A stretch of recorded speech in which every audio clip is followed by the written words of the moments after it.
پھر ان پیغمبروں کے بعد ہم نے موسیٰ کو نشانیاں دے کر فرعون اور اس کے درباریوں کے پاس بھیجا تو انہوں نے ان کے ساتھ کفر کیا، سو دیکھ لو کہ خرابی کرنے والوں کا انجام کیا ہوا۔ اور موسیٰ نے کہا کہ اے فرعون، میں رب العالمین کا پیغمبر ہوں، مجھ پر واجب ہے کہ اللہ کی طرف سے جو کچھ کہوں سچ ہی کہوں۔ میں تمہارے پاس تمہارے پروردگار کی طرف سے نشانی لے کر آیا ہوں، سو بنی اسرائیل کو میرے ساتھ جانے کی رخصت دے دیجئے۔ فرعون نے کہا اگر تم نشانی لے کر آئے ہو تو اگر سچے ہو تو لاؤ دکھاؤ۔ موسیٰ نے اپنی لاٹھی زمین پر ڈال دی تو وہ اسی وقت ایک بڑا اژدہا بن گئی، اور اپنا ہاتھ گریبان سے نکالا تو اسی دم دیکھنے والوں کی نگاہوں میں سفید براق یعنی روشن ہو گیا۔ تو قوم فرعون میں جو سردار تھے وہ کہنے لگے کہ یہ بڑا ماہر جادوگر ہے، اس کا ارادہ یہ ہے کہ تم کو تمہارے ملک سے نکال دے، بھلا تمہاری کیا صلاح ہے؟ انہوں نے فرعون سے کہا کہ فی الحال موسیٰ اور اس کے بھائی کے معاملے کو موقوف رکھیے اور شہروں میں نقیب روانہ کر دیجئے کہ تمام ماہر جادوگروں کو آپ کے پاس لے آئے۔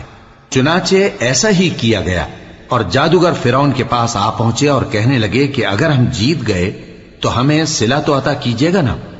فرعون نے کہا ہاں ضرور، اور اس کے علاوہ تم مقربوں میں داخل کر لیے جاؤ گے۔ جب فریقین روز مقررہ پر جمع ہوئے تو جادوگروں نے کہا کہ موسیٰ یا تو تم جادو کی چیز ڈالو یا ہم ڈالتے ہیں۔ موسیٰ نے فرمایا تم ہی ڈالو۔ سو جب انہوں نے جادو کی چیزیں ڈالی تو لوگوں کی آنکھوں پر جادو کر دیا، یعنی نظر بندی کر دی، اور لاٹھیوں اور رسیوں کے سانپ بنا بنا کر انہیں ڈرا ڈرا دیا اور بہت بڑا جادو دکھایا۔ اور اس وقت ہم نے موسیٰ کی طرف وحی بھیجی کہ تم بھی اپنی لاٹھی ڈال دو، تب وہ فوراً سانپ بن کر جادوگروں کے بنائے ہوئے سانپوں کو ایک ایک کر کے نگل جائے گی۔ آخر حق ثابت ہو گیا اور جو کچھ وہ لوگ کرتے تھے باطل ہو گیا۔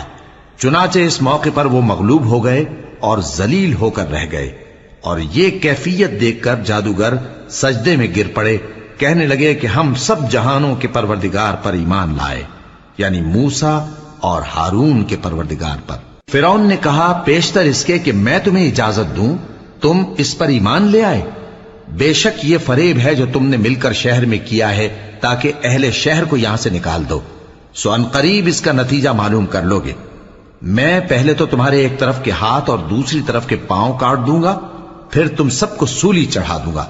وہ بولے کہ ہم تو اپنے پروردگار کی طرف لوٹ کر جانے والے ہیں، اور اس کے سوا تجھ کو ہماری کون سی بات بری لگی ہے کہ جب ہمارے پروردگار کی نشانیاں ہمارے پاس آ گئیں تو ہم ان پر ایمان لے آئے؟